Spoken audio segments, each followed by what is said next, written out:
Ciudadanos de mi querida provincia de Los Ríos, un saludo desde la Asamblea Nacional. Compañera Presidenta, quisiera referirme a uno de los temas fundamentales dentro de este proyecto de ley, cuyo informe para segundo debate llegó a la Comisión de los Derechos de los Trabajadores y la Seguridad Social y tuvimos la oportunidad de conocer, discutir y aprobar, luego de haber atendido y acogido varias sugerencias de los diferentes sectores y, por supuesto, los argumentos de la parte técnica que sustentan esta propuesta y sobre la cual hemos actuado al interior de la Comisión. Me refiero a la creación, compañeros, del Consejo Nacional de Trabajo y Salarios, entidad que se incorpora a la legislación laboral ecuatoriana bajo la necesidad de fortalecer a la clase trabajadora, constituyéndose en un organismo consultivo y técnico del Ministerio Rector del Trabajo, que promueva el diálogo social, que es un principio rector del trabajo, como lo establece el numeral 10 del artículo 326 de la Carta Magna, y que también fue contemplado dentro de las recomendaciones de la OIT. Esta entidad tendrá su definición y alcances establecidos en la ley, cambiando la denominación del actual Consejo Nacional de Salarios, y se le asigna además las nuevas funciones y se dota de aquellas facultades que determina la OIT para las instancias nacionales de diálogo tripartito. Pero ¿por qué es importante, compañeros y compañeras asambleístas, la creación de este Consejo? Evidentemente, si hablamos de la necesidad de actualizar la legislación laboral del Ecuador, es vital mejorar dentro de esa intención la relación que existe entre los trabajadores y los empleadores. No puede ser posible que en la era en que vivimos aún existan barreras que impidan el diálogo, que por la falta de un organismo con una nueva visión que viabilice los acuerdos y promueva las regulaciones laborales y salarios que acuerdan trabajadores, empleadores y el Estado, para luego diseñar e implementar las políticas en materia laboral.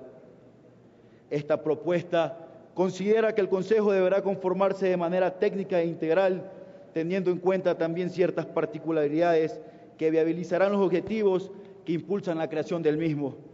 Por ello se dispone las reformas del proyecto de ley, que sea el Ministerio Rector del Trabajo quien emita la normativa secundaria necesaria para su organización y conformación, como se indican los artículos 10, 11, 12 y 13 del proyecto de ley. Cabe señalar también que hasta nuestra comisión han comparecido innumerables gremios de trabajadores y trabajadoras por la falta de un organismo que promueva el diálogo social. No se han concretado muchos compromisos entre empleadores y empleados, surgiendo varios conflictos laborales que no solo afectan a la clase trabajadora, sino que tienen repercusiones negativas en el desarrollo nacional. Bajo esa y otras consideraciones, la Comisión considera que este Consejo constituye uno de los grandes pasos hacia la dignificación de las relaciones laborales. Por otro lado, con la nueva denominación de las instancias judiciales, existen cuerpos legales que no fueron adaptados u homologados de acuerdo a esas denominaciones. Uno de ellos es el Código del Trabajo, que requiere un cambio en su artículo 566, debido a que se hace referencia a la resolución de controversias como competencia de la Corte Supremas y las Cortes Superiores, cuando lo correcto es la Corte Nacional y las Cortes Provinciales respectivamente. Es necesaria esta reforma debido a que se mantiene la redacción del artículo en referencia, que si se mantiene la redacción del artículo en referencia, estaríamos hablando de órganos de justicia reemplazados por otras normativas y se produciría no solo la confusión entre las partes que requieren acudir a instancias judiciales para solucionar sus conflictos, sino que además se afectaría la inmediata acción resolutiva de las acciones legales planteadas por las y los trabajadores como parte más vulnerables en este caso. Adicionalmente,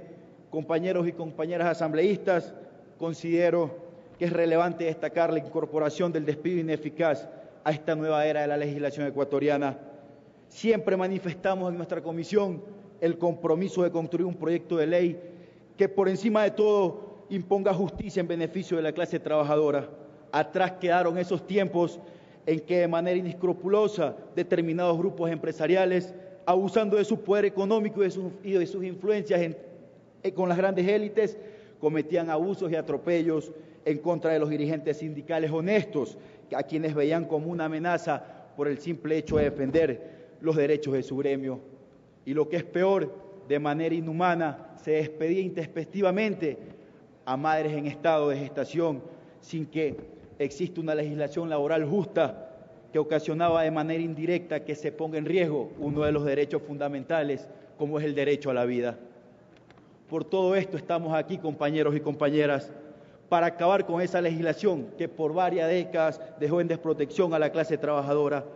Nos resulta inaceptable observar la forma en que cierto sector de la oposición dice defender los derechos, cuando esta iniciativa solo quiere poner al ser humano por encima del capital económico. Referente, compañeros, al reconocimiento del no remunerado en el hogar, solo quisiera decir que nos aprestamos a conmemorar el Día de las Madres y valga la oportunidad para hacer un llamado histórico a todos los sectores que nos unamos en favor de esta histórica iniciativa y podamos defender y podamos ofrecer este gran homenaje a esas madres desprotegidas que tanto bien causan a nuestra sociedad con su trabajo invisible. Para finalizar, compañera presidenta, solo me resta expresarle al país y en especial a la clase trabajadora y a las madres de mi patria y de mi provincia de Los Ríos, que la juventud hoy está de pie y presente defendiendo los derechos de las y los trabajadores. Que no nos dejemos confundir por quienes ven al ser humano como un recurso para enriquecerse. Que desde aquí, desde la Asamblea, sigamos construyendo ese país del buen vivir. Muchas gracias. Fue la intervención del asambleísta Lautaro Sáenz.